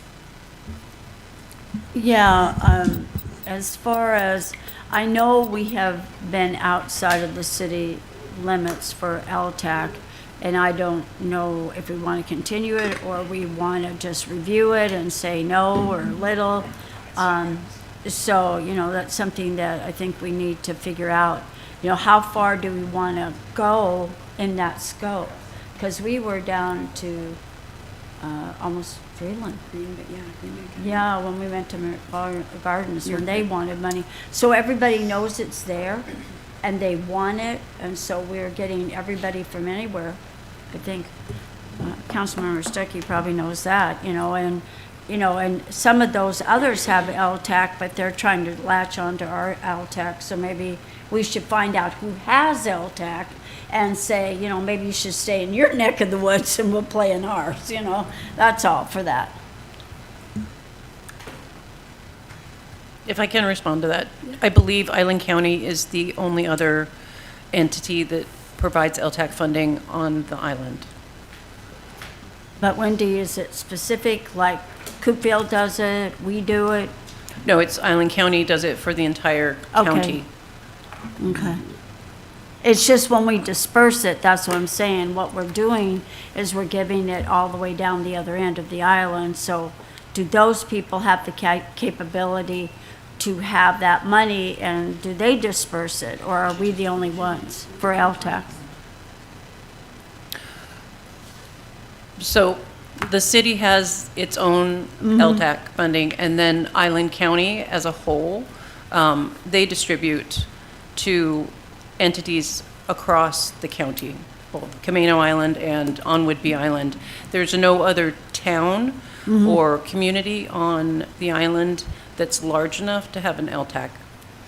Well, the problem was that then we're getting it all the way down the island, you know, instead of keeping it more in our neighborhood, because everybody's coming to us, and, you know, is that really what we want, or, you know, so that's something I think we need to think about. Councilmember Arms, are you asking about setting parameters around who receives the funding? Yeah. Okay, just for clarification for Yeah, staff. well, what's happening is we're having people way down island that are asking for this money instead of taking that resource and maybe better using it for kind of a closer circuit for our community. Yeah, so, and I know we've talked about that, so there has been conversations in the past, and council's even talked about it too, staff has talked about it, where we see applications that are from people that are absolutely outside of Oak Harbor, and it is likely that that event, when they say in the application, oh, people will come to Oak Harbor, go to our event, and then they'll stay in Oak Harbor, that likelihood is very minuscule, is the word I'm gonna use. So with that in mind, the understanding is that the staff has talked about this, council's brought this up on occasion, could we set parameters around only focusing on either North Whidbey, meaning Oak Harbor and North, or specifically just within a certain radius of our community or the city? Yeah, that's what I was thinking about. Thank you. Councilmember Marshall. Thank you, Mayor. Mayor Pro Tem, I will, because I represent one of the organizations that traditionally receives funding, won't speak to the funding levels per se, but I will speak to your question about whether or not they should be in city limits. I believe Ren Fair occurs just outside of city limits, but having spoke with the hotels, they do fill our hotels. And so it is something that has a direct return to our community and to replenishing those LTAC funds. And so, as Sabrina mentioned, you know, perhaps a North Whidbey or Oak Harbor area type of situation, but I personally would not favor limiting just to city limits. Councilmember Stuckey. I'll dispense some, I'd say wisdom, I'll say experience, because I don't know if I'm always the wisest person. So, a couple thoughts. One, should be restricted to city limits, in my opinion, absolutely not. I mean, if you wanted to make the argument of the 98277 area code, maybe, because to Councilman, you know, Marshall's point. It's also worth noting that Oak Harbor can be very difficult to promote for tourism. So we would deal with this on Whidbey Camino Island tourism, right? We're known bluntly, if you're going besides an individual event, as the place where you stay, because we have the hotels. There is like 2 or 3 hotels south of Oak Harbor and some Airbnbs. There's a reason why our LTAC is like 10 times Langley and Coopville. So you got to use some discretion on if there this event in Coopville that is an overnight event that people are coming from 50 miles plus that will be staying at our hotels. So I would encourage you to do what we started doing last time, and we played with the scoring. So you were scored higher if it was up north. It didn't mean that you were out if you weren't, but you scored higher. The trick you're going to find is you have 7 members who all have their different opinions, and Wendy and I have worked out different ways to try to leverage, because if you have somebody that puts a 0, and you're going by scores, the average score of 7 individuals, you've already tanked that application with that 1 0. So then you get to the point where you say, okay, do we just say to heck with it and throw all of these scores out and go by what we feel will do better? Or you go by these scores. And when you see those scores from 7 different individuals, because you're going to think that your way is probably the most logical, you're going to be shocked on those scores. So it's really easy to say, I didn't feel that those had that merit. I get it, but it's those scores you're taking an average of. There's tricks. You can say the bottom score's out, the top score's out. You can't score your own, which you shouldn't. So all those different kinds of things. I would be okay with going with an amount kind of in the middle. Because A, it makes you do those hard decisions. I remember the first year I took over, we applied more than what people were applying for, and we just gave it all out because it was easiest. I feel like last year was a good combination of picking and choosing because, again, tourism is defined as 50 miles plus. How many events will someone here go to Linwood for? If Linwood had a Main Street event like a Sasquatch Walk, sorry I'm picking on our Main Street again, would you drive to Linwood for it? Would you drive 50 miles plus for it? I might drive to Anacortes. So that's the trick. What brings people 50 miles plus? And I think by having an amount kind of in the middle, it forces those hard decisions as opposed to the easy decision of, well, we've got this money, so let's go ahead and spend it. Because real easy to do, and I've done it. I mean, if they want to do 475, that's fine. I would suggest something a little bit lower, not the lowest, lower. We also have to be careful with the multi-year grants. I think last year was some vagueness on, is this a multi-year grant in perpetuity or is this 3 years? And I think I actually saw on one application said 3 years, and it got this weird little sticky thing. I think traditionally we've done a new multi-year grant cycle every 3 years. That might not be a bad idea to continue that. And then you're going to have to work with those groups that have relied on this and gotten it every time. Say the marathon. It brings people, but they rely on that grant every year to make it happen. And tourism, from a city perspective, it's kind of from the city of Oak Harbor, it's kind of a losing perspective. We're taking money that people stay at our hotels. This is not local taxpayer money unless they're staying in a hotel here locally. And we're distributing it to get people to come here to spend money at our businesses and to spend more money at hotels, which refills the coffer. So I know Councilman Marshall has said a couple times when it comes to something like the marathon, do we make money on this? No, as a city, we lose money as the city entity. But certainly the businesses make money. Certainly the hotels make money. So there's different ways to look at it. So, but getting those 7 scores and finding a way to make those average of 7 scores make sense, that is going to be the trick. And good luck to you.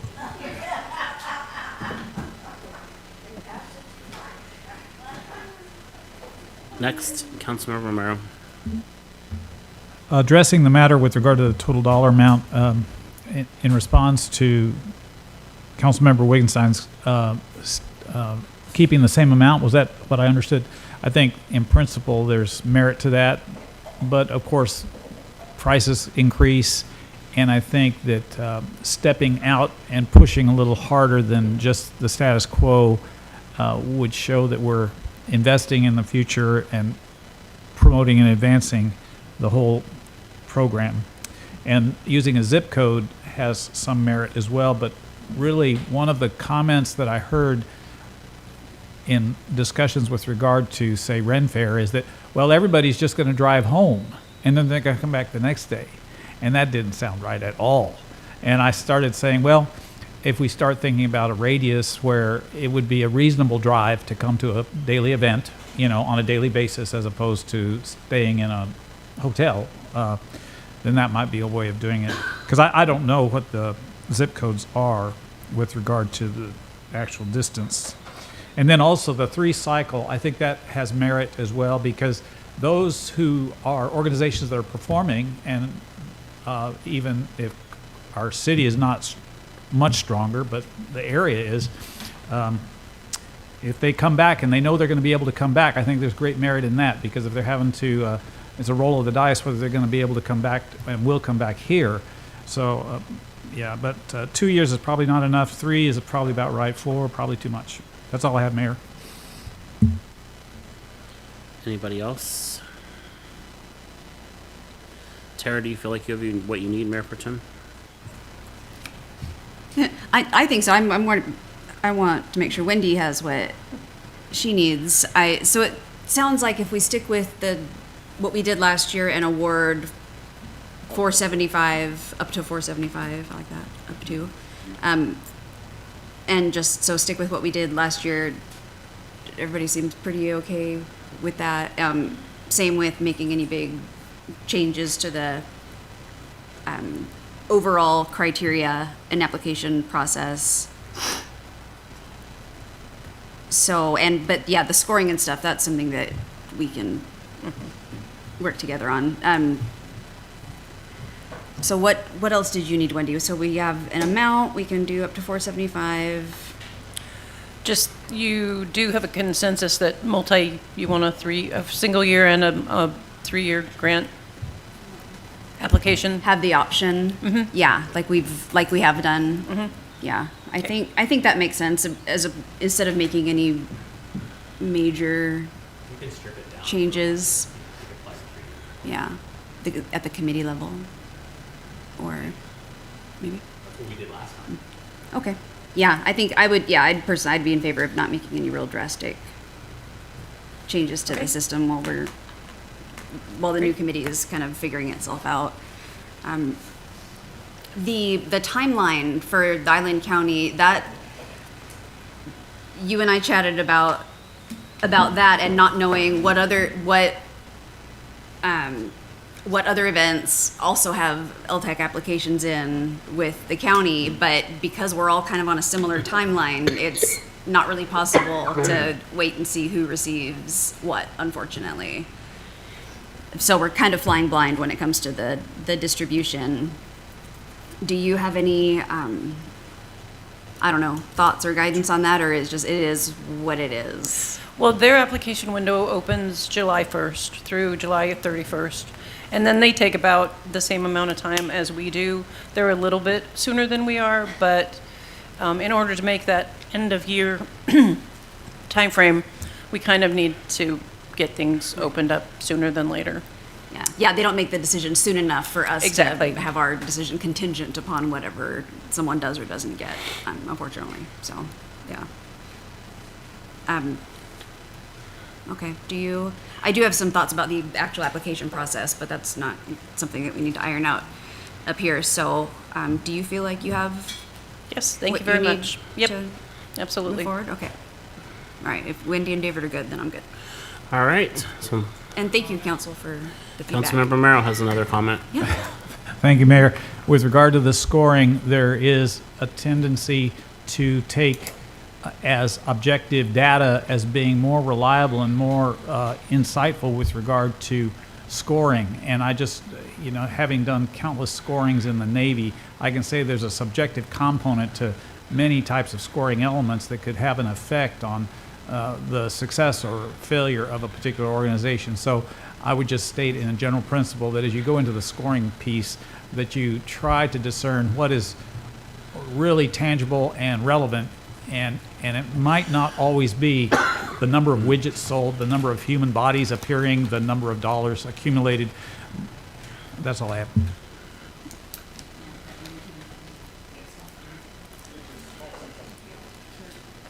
All right, anyone else?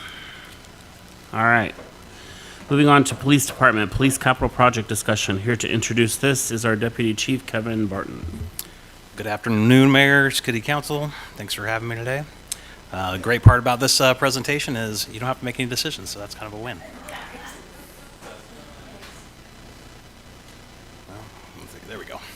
All right, to give you a little background, during the creation of our budget for 25-26, Council approved us setting aside some funds for some capital projects for some of our equipment. And here's some of the remaining funds. It's about $70,000 that we have in remainder right now. Due to some changes and needs for the police department, we're looking at reallocating those funds to realign with our strategic plan. Some of those things revolve around compliance, safety, and life saving. So we have some legislative changes that have been instated by the state of Washington in regards to use of force, and we're trying to get in line with best practices established by the Attorney General's office.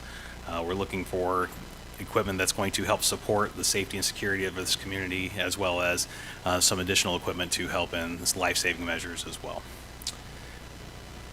So when we're looking at that, we're really looking at three different items that we're wanting to reallocate these funds to.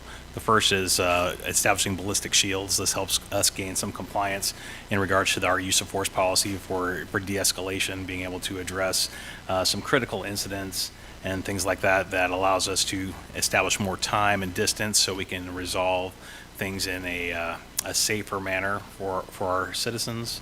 And it also provides additional safety for our officers. The next piece of equipment that we're looking for is we're looking at acquiring 25 new AEDs. We've applied for some grant funding for this in the amount of a little over $27,000.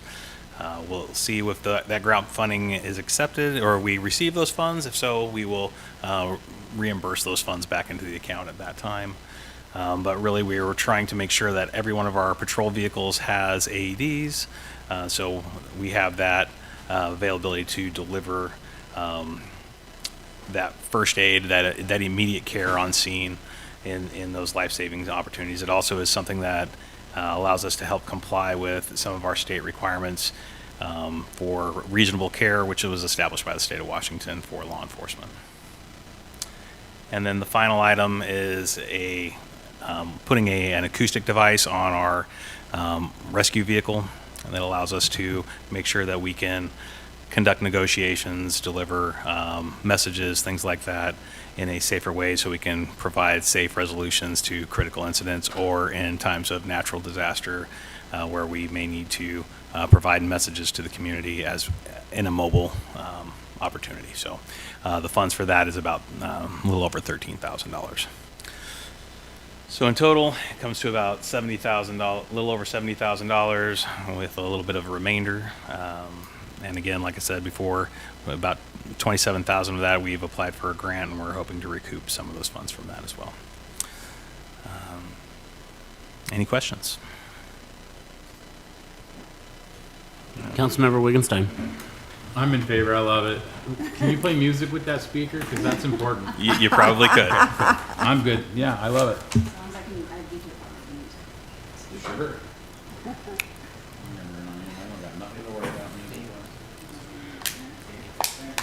Councilmember Peterson. Oh, it looked to me like you only had 5 of those ballistic shields. Why only 5? So part of it is cost, we're making sure that we stay within our budget. The other is, right now, the need is to make sure that we have one for each patrol squad and then one for our investigations unit. So each patrol squad would have a signed ballistic shield assigned to their team. So there's always one available to every one of our patrol officers in an event of a critical event. What? So they run about $4,000 a piece? About 5, yeah. Okay. And then 25,000 or so for firearms taser gear. What's that 25 for? Are you talking about in the original budget? No, I'm in this intended purchase. We're not purchasing any firearms or tasers. So we have two pools of money. One was set aside for SWAT vests, and we've already purchased our SWAT vest at this point in time, so we no longer need the remainder of those funds for this year. You know what, it's used and unused. Never mind. I should learn to read the graph. Thank you. Yep. I'll get there, I promise. Was that it? Councilmember Merrill. Thank you, Deputy Chief Barton. I, of course, favor getting these items, and especially with the observation that I hope they're not necessary to use. I would ask, just in general terms, if that's available information, what is the useful lifespan of an AED? It really varies. The AED itself has a significant lifespan. I don't know the exact years, but there's ongoing maintenance, so there's ongoing maintenance to them, whether it's battery checks, replacements of pads and things like that. So they're inspected frequently, and when they're no longer functioning well. So you don't just toss them? We don't, no. And then also with regard to SWAT vests, do they have a lifespan also? They do. All of our ballistic armor is about 5 years, and that's a manufacturer requirement. It's also an OSHA requirement to replace at the time of manufacture. Thank you, Deputy Chief Barton. That's all. All right. Anybody else for the good of the order? Yes, please. Yes? Yes, please. Yeah, for the good of this, for this? Yes. No, sir. Okay. You said good of the order. I thought we were done with him. Well, we already had council comments. Are you wanting to make a comment? Yes, I am. Whatever. Well, it's time to adjourn, but if you're wanting to make a comment. Yes, please. Okay. All right. In reference to something that I said earlier about the Juneteenth flag having an absolute classified distinction for a commemorative flag, I'd like to ask if staff could bring us a resolution to June 16th to see about flying that particular Juneteenth flag on June 19th. I can work with staff to see if that's a possibility for the meeting. It's just some action steps that we'll have to do with creating the item. Councilmember Stuckey. I'd like to request that not be done, as we just had a discussion about flying all flags or non-commemorative flags. I feel like that's a little hypocritical, to be honest. I understand you're going on the distinction of what is classified and what is not. I think that's what you're hanging up on. I think that's a whole can of worms we just discussed that I do not want to do that again. So I would request no. All right, whatever council wants. I just, because of the distinction, I wanted to be able to, but I get you. If council feels strongly, Anybody else want to speak up? Yeah, I agree with Councilmember Stuckey. I'd prefer not to go that route. Never mind. No, appreciate council's discussion on that. All right, so there being no further business, we will adjourn at 3:04.